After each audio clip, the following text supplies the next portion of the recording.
First up, David Peterson. David, thank you so much for your question, for your comment. And David's asking basically, could this be like the Finnish border invasion, the Finnish war, where Finland had to give up a bit of territory to the USSR to save itself? Well, that's one of the demands the Russians have. It's a difficult demand for Ukraine, because even if Zelensky were to agree, the Ukrainian parliament wouldn't like it and the Ukrainian people wouldn't like it. But the point is, Putin isn't after territory primarily. He is after a change in governance. I mean, this is why this is such a strange war. You're seeing the Russian military taking heavy casualties, but nevertheless slowly beginning to asphyxiate Ukraine's cities. I mean, this is not a typical war. And that's because the aim isn't to defeat Ukraine's military. The aim is to achieve a change in governance, or a partial change in governance. And I think that Putin is going to wait out for as much of that as he can get. The second question comes from Knen, and it's a similar question to the first, but I'm going to give it a different answer just to bring value and not repeat myself. Russia is offering truce under 3 conditions. Ukraine gives up NATO membership. Ukraine admits to the Russian annexation of Crimea, and Ukraine admits to the sovereignty of the little republics. Would Russia then end the war if Ukraine accepted this? Well, back to what we've just said, this is very difficult, nearly impossible for Ukraine to accept. Putin recognizes that, and then he wants to apply more pressure to see if Ukraine becomes readier to accept that, or even some of that.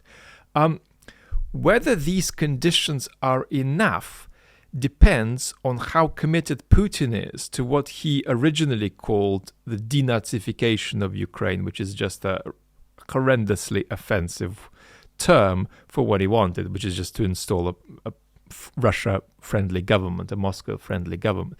I mean, it's not really a Russia-friendly government, because Putin is acting against the interests of the Russian people here, but we mean a Kremlin-friendly government. So what you got to know about this is that we have looked at on this channel how Putin has been losing power a lot. I mean, all of this stuff, Putin is the dictator of Russia, is stuff that is strange existentially to a lot of Russians who know how their country is run, because very often they're asking, who the hell is running this show when it comes to domestic policy especially.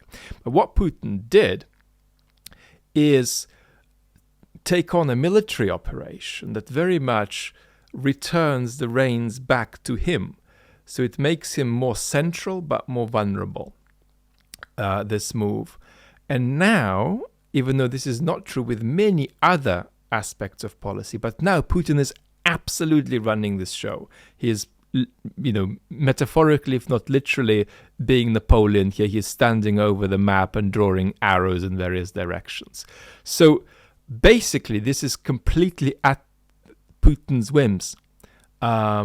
How much is he committed to overthrowing Ukraine's government, and what's the level of casualties he's happy to take? So far, he's very happy to take many casualties among Ukrainian civilians and also among the Russian soldiers. I mean, we don't know what statistics to trust, but the Ukrainian stats are closer to the truth, obviously, than the Russian stats, and the numbers are horrific. So basically, the answer is, it depends how much Putin wants to compromise on this governance business. And if he doesn't want to compromise, he can keep asphyxiating Ukrainian cities for a long time to come and waiting for Ukraine to partially submit.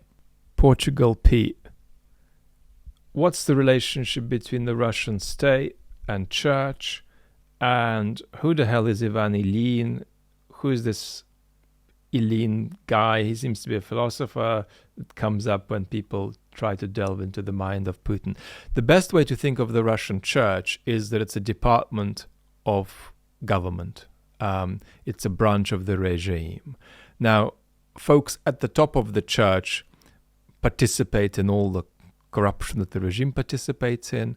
And they do say different things to what Putin might say or folks around Putin might say. But the things the people at the top of the church say are still roughly scripts. They are theater that are politically controlled, politically prescribed expressions of speech, basically. So it's as blunt as that, I'm afraid. And Ivan Ilyin is a Russian political and spiritual thinker with a very, very heavy fascist bent. It's, of course, ironic because Ilyin would want Russia to be a kind of spiritual, religious, totalitarian state, and instead it's a kind of kleptocratic, imitatively autocratic, media-heavy regime. But there are some influences there. I don't think it's right to say that Ilyin frames the way Putin thinks. Putin has read some of him and has quoted him. But I think that it's rather that Putin has very, very impenetrable visionary ideas about Russia's integrity and organicity as a kind of entity. And anyone who goes on in that light, like Ilyin does, could be to some degree attractive to Putin. And Ilyin goes on about this in a perfunctory way, long, boring, with a strange kind of ill-assorted incorporation of many bits of German philosophy. But I think that if there is a kind of echo of Ilyin anywhere, it's actually in Ukraine, in Putin's approach to Ukraine, because Putin has got it into his head that there is some kind of organic condition for Russia under which Ukraine is inside Russia. And that sort of magical thinking that hasn't got much to do with actual institutions, with basic political process, that thinking is more and more natural to Putin. That's weird. I mean, that's very non-KGB. That's very non-FSB. They are cynics there, and they don't like shit that's going to go really badly wrong. And Putin has just got himself into a whole bunch of shit that was set to go really badly wrong. And I think part of what got him into it is this visionary stuff. But I think that's an echo rather than Putin consciously following the prescriptions of this fascist philosopher who died in the middle 1950s and was born in 1883, I think, which was a very rich year in Europe in terms of deaths of great writers and thinkers. Now it's Julietta. Julietta, thank you so much for your question. And you seem to be sharing quite dark thoughts. Let's have a look and see what we can do with them. And you are asking, look, might Putin actually be quite uninterested in a controlled tactical nuclear strike? Because after all, his main enemy is the United States, and so might he not want to do a full-scale nuclear attack on the United States to take them out and then enjoy a powerful position in the context of the European countries against which presumably he wouldn't launch a nuclear strike? Is that scenario possible? Sorry, this is so dark, but at this point I go through life with my head in the mushroom cloud. I'm in the US. Julietta. No, I don't think that's going to happen. I mean, first of all, I'm not sure that's technically feasible, but don't listen to me. I'm not a military expert, but that's not technically feasible. If Russia launched a full-scale nuclear strike on the United States, there would be nothing left of Russia. And unfortunately, it's the same both ways round. The capacity of the United States to intercept Russian ICBMs is limited. So basically, there'd be nothing left of either country in any kind of full nuclear exchange. So there's no way Putin could think that's possible for a second.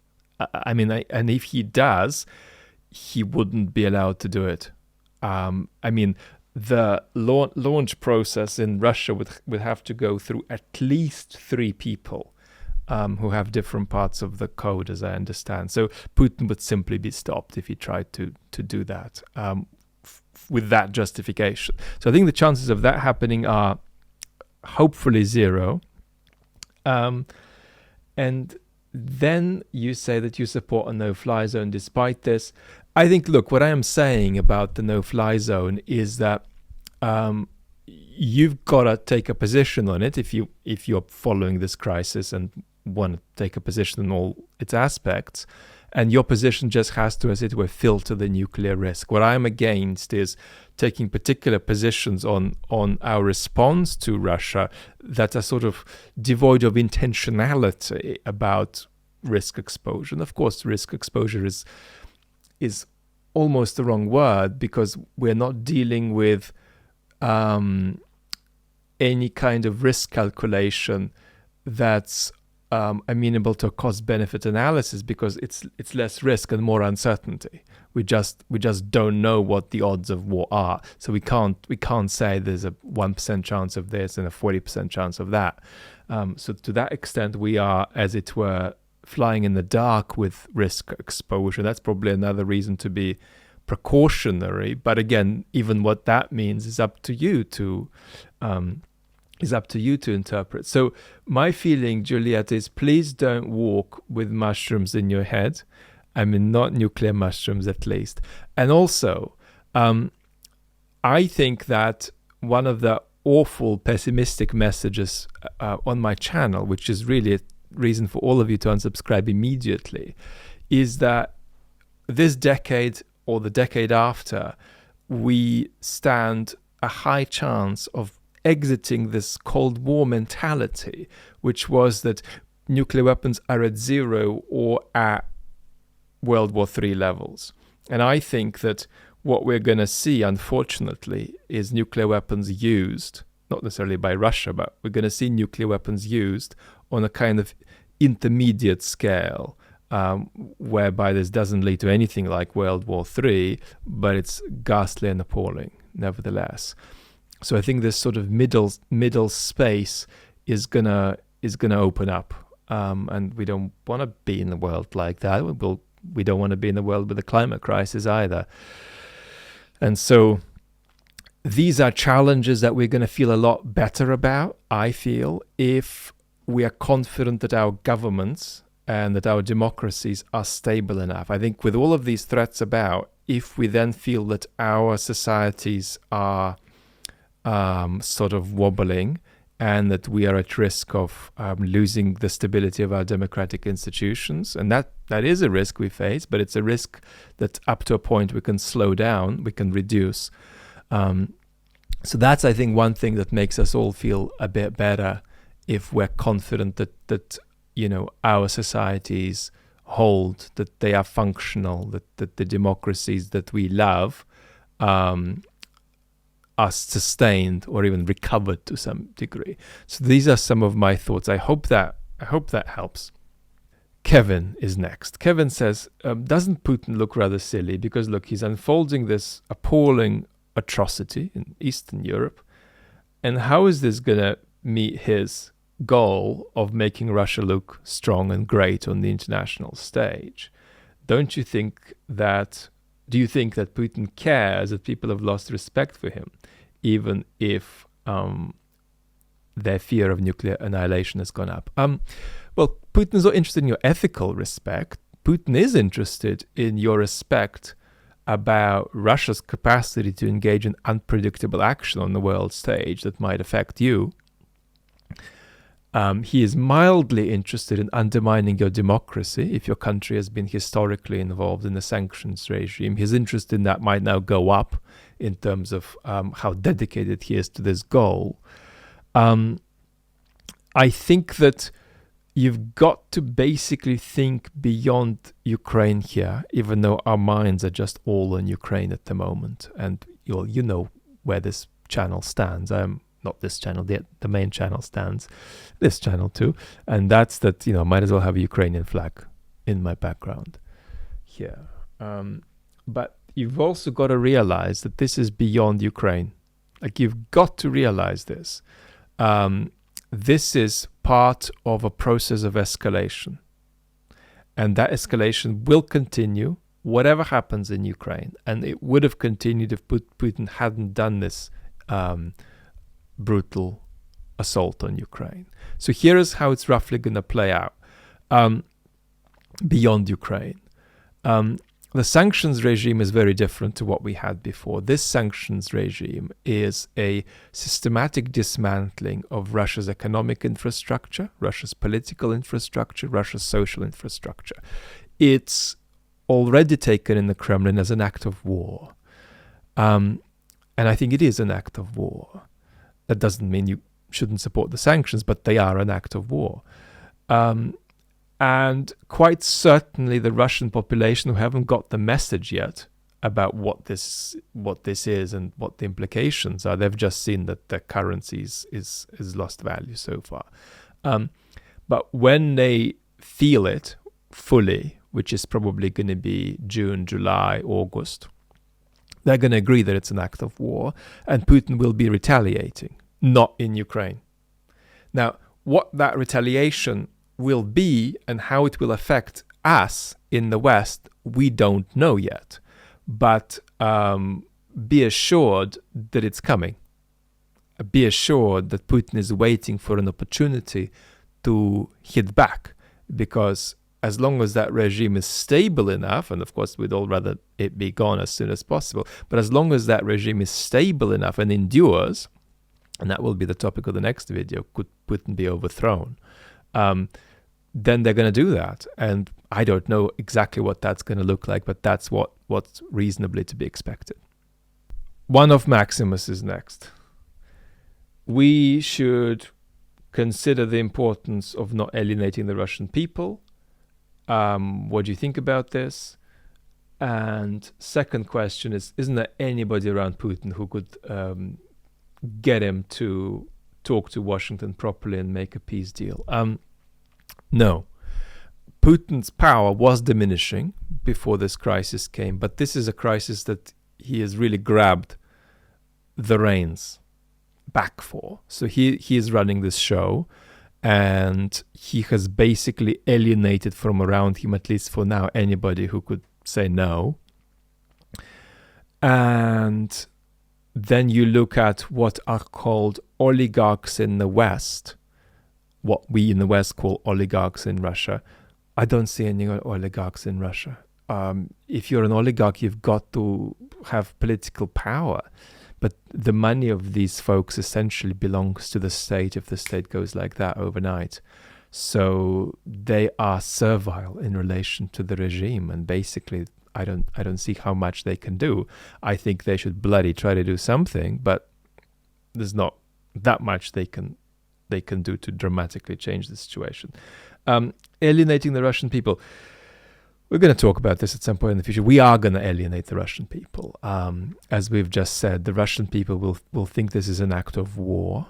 Moreover, there'll be a 15% of the population that'll keep themselves well informed. But the majority of Russians who will be very badly affected by these sanctions. In fact, I think there's no comparison in terms of the devastation for Russia versus Ukraine here in the medium term.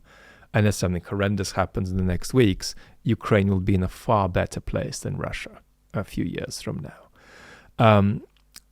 This is going to be utterly devastating for the worst off people in Russia. This is a level of poverty that's you can't comprehend in the West. Even if we look at our folks here in our societies that are caught up in the worst kind of cyclical disadvantage, there's no comparison.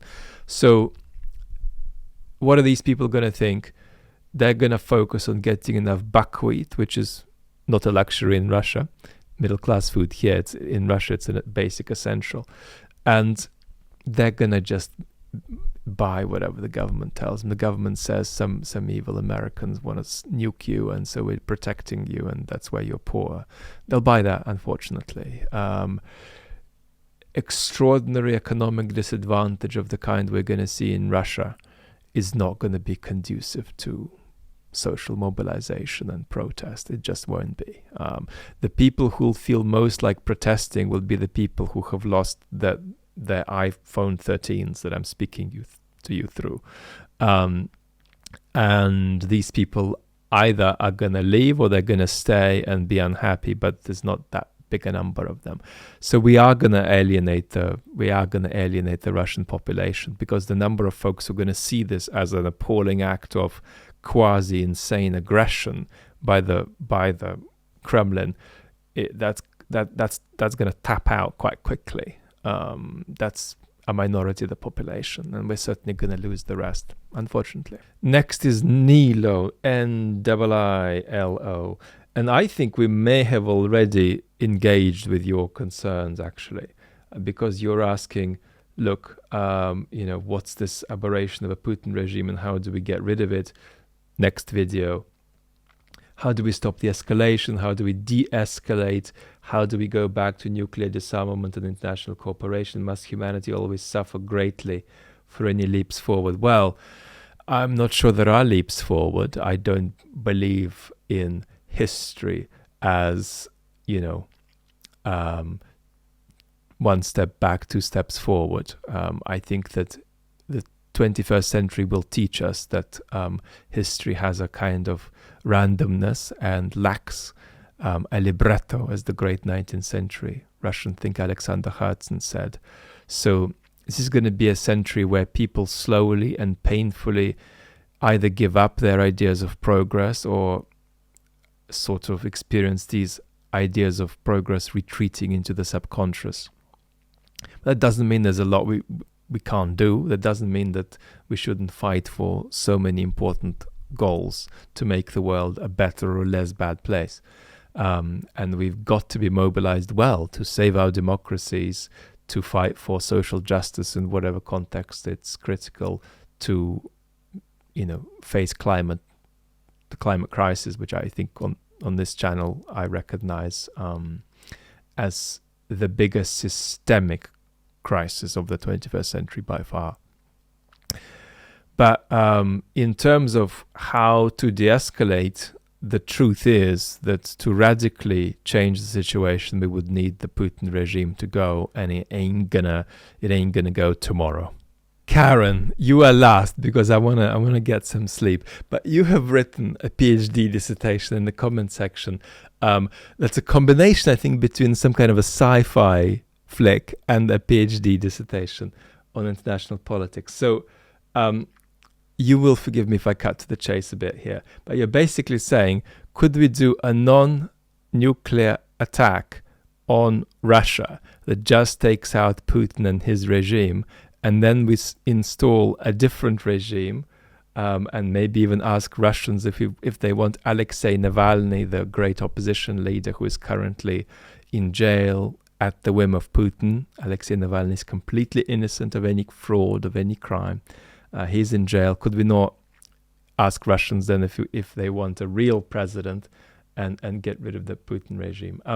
There's a sort of silly answer that the question deserves, but there's also a serious answer. Silly answer is no, that would lead to World War III. That's not silly, that's true, but it's not an interesting answer. Here is the interesting answer. It's too easy for us to impose solutions on other countries and expect that just because they align with our values that these solutions are going to have legitimacy. The only way to give Russia the very best chance of becoming something like a stable society that has courts that function. I don't want to say liberal democracy, you see, that has courts that function with a degree of independence, that doesn't humiliate its citizens, that doesn't attack its beloved neighbors in a brutal way. The only way to get there is for the Russians to do it themselves. One of the harms of the early 1990s was this combination of Western intervention and perhaps the perception of Western intervention that generated policies that were tragically unsuitable for the kind of economic evolution that Russia needed. And the West came to be resented for them. And so Russians felt that they were to some degree victims of two Western revolutions in the last century. 1917 revolution is a Western revolution. I mean, hardly any ideology is more Western than Marxism. And then there was this sort of quasi-Thatcherite, quasi-Reaganite revolution in terms of the economic policies that they tried to push in Russia in the early 90s, or at least that they pushed. You could argue there were very few alternatives, and it was an impossible situation for anybody to deal with. And Russia's politicians at that point were in an awfully unenviable place. But nevertheless, there is this perception of these two, Western impositions upon Russia. A third one will be truly disastrous. So, and I believe it would be disastrous, not just at the level of perception, but at the level of reality. I mean, if you try to get Washington political advisors to work out what Russia's government should look like, they will get it very badly wrong. So I think we've got to encourage Russians to come up with their own thing. And at the moment, unfortunately, they're just not in a place to do that. And what they've got is a man in the Kremlin who has just dealt a devastating blow to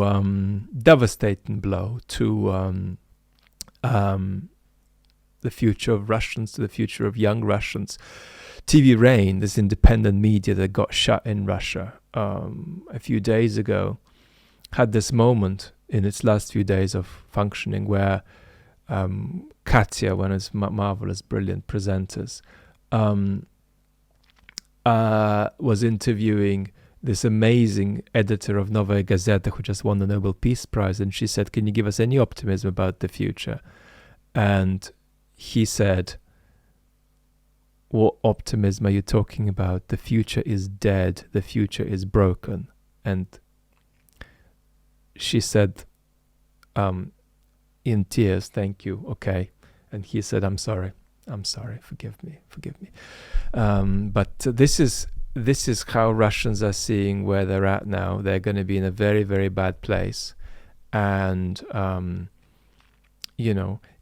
even people who are sort of sympathetic to Putin, who are urban and thinking, may now see that even on his own terms, he has behaved atrociously. He's got caught in a Western trap. He went into Ukraine and they got him with a sanctions regime that just decimates the country for a quarter century. Decimate is a bad word. Devastates the country for a quarter century. But again, that's a level of analysis that's not going to be available to most Russians who are going to be in economic survival mode. And so how does this regime change? Are there any mechanisms for that? What would they look like? That's going to be the topic of the next video in this channel. I've palpably got exhausted in the last minute or two, so you can see I'm stopping to make sense. So I'm going to stop now. I'm going to thank you for watching. We're going to do more of this.